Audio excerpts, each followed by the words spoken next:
John chapter 19. Then Pilate took Jesus and had him flogged. The soldiers twisted together a crown of thorns and put it on his head. They clothed him in a purple robe and went up to him again and again, saying, "Hail, King of the Jews!" And they slapped him in the face.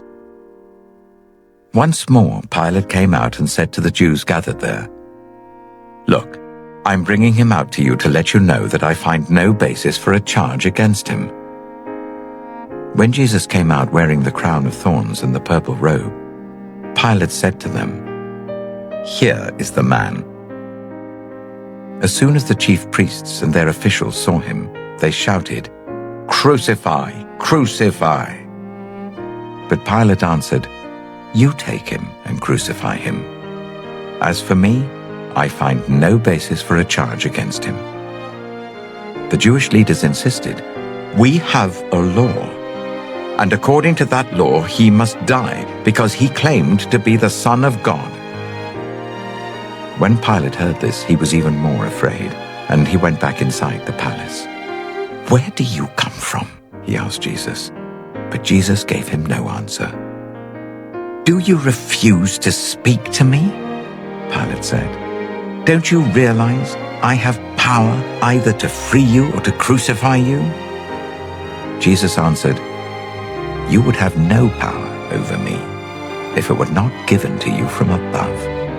Therefore the one who handed me over to you is guilty of a greater sin." From then on, Pilate tried to set Jesus free, but the Jewish leaders kept shouting, "If you let this man go, you are no friend of Caesar. Anyone who claims to be a king opposes Caesar." When Pilate heard this, he brought Jesus out and sat down on the judge's seat at a place known as the Stone Pavement, which in Aramaic is Gabbatha. It was the day of preparation of the Passover. It was about noon. "Here is your king," Pilate said to the Jews. But they shouted, "Take him away! Take him away! Crucify him!" "Shall I crucify your king?" Pilate asked.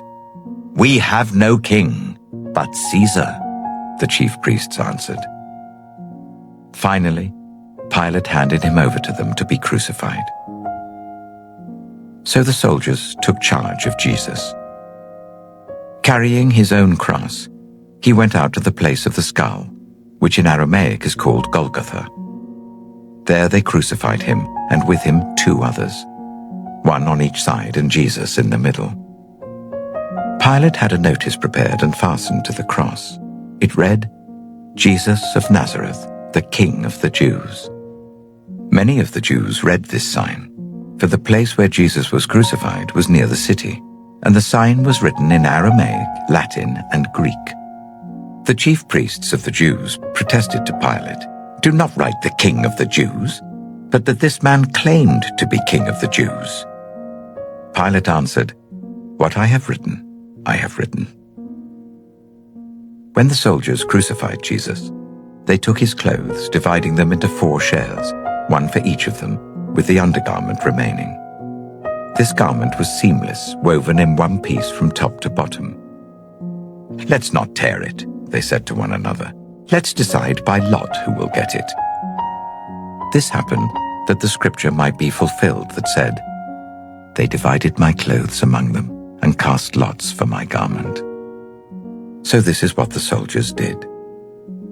Near the cross of Jesus stood his mother's sister, Mary the wife of Clopas, and Mary Magdalene.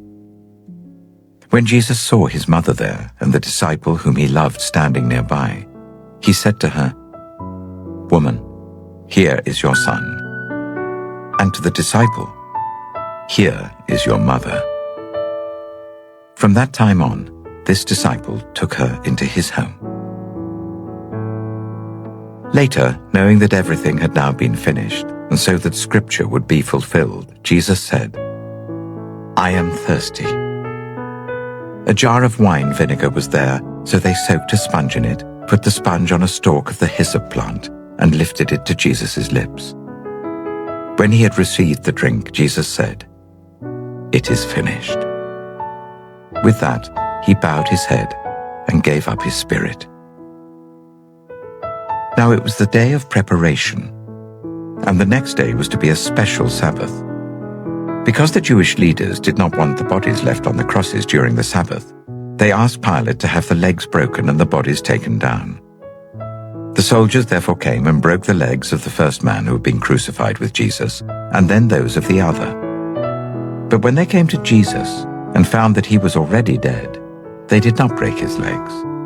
Instead, one of the soldiers pierced Jesus' side with a spear, bringing a sudden flow of blood and water.